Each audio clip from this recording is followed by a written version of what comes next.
Salut les amis, comment allez-vous? Aujourd'hui, on va travailler une nouvelle leçon de lecture. Allons-y! Dans notre texte aujourd'hui, nous allons voir une partie consacrée à la description de ce qui fait peur et une autre qui est consacrée à la réaction du personnage qui a peur. D'accord? C'est ce que nous allons voir dans la première partie du texte. D'accord? Dans ce texte intitulé « La jeune fille qui a peur de tout », le voilà à la page 74 de notre livre de lecture. Regardez les amis, il s'agit d'une jeune fille qui est venue pour être babysitter. Mais c'est quoi? C'est-à-dire celle qui garde les enfants pendant l'absence de leurs parents. Et donc, elle est venue pour être babysitter et garder les enfants Marie-Neige, Charlotte, Stéphanie et Pierrick. Mais elle a peur de tout, alors que les enfants, eux, n'ont pas peur du tout, n'ont pas peur du tout. Alors, ils la trouvent un peu sotte et stupide et idiote, d'accord?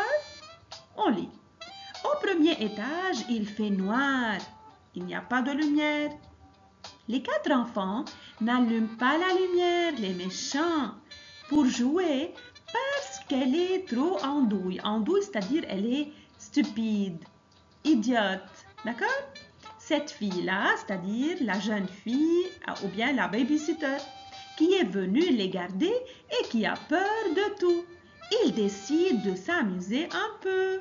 Les méchants, ils veulent lui faire peur. Voilà maintenant comment ils vont lui faire peur. Ils veulent faire peur à la babysitter. Voilà, dans cette partie, on va voir la description des événements inquiétants. D'accord?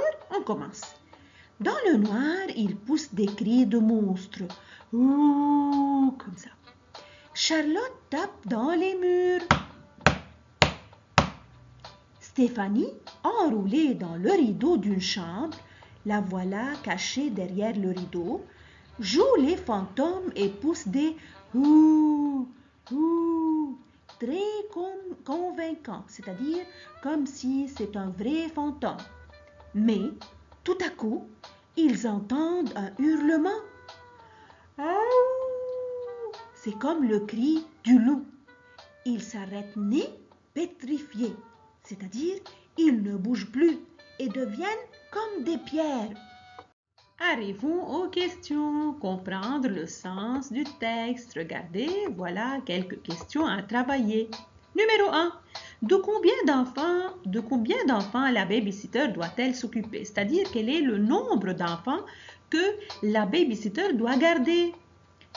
2. Où se passe l'histoire? C'est-à-dire, vous devez préciser le lieu de l'histoire. Dans l'appartement de la babysitter ou bien dans la maison des enfants?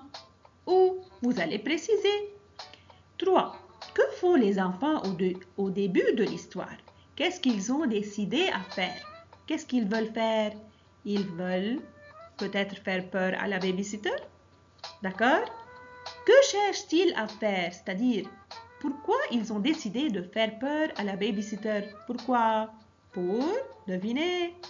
Numéro 5. Quels sont les bruits effrayants, terrifiants, qui font peur, c'est-à-dire que les enfants font entendre? Qu'est-ce qu'ils ont fait? Par exemple, ils poussent des cris, ils tapent dans le mur et ainsi de suite, vous allez les dire. Numéro 6. Relève dans le texte 2 mots qui montrent que les enfants ont peur. Eux aussi, ils ont peur comme la babysitter. D'accord les amis?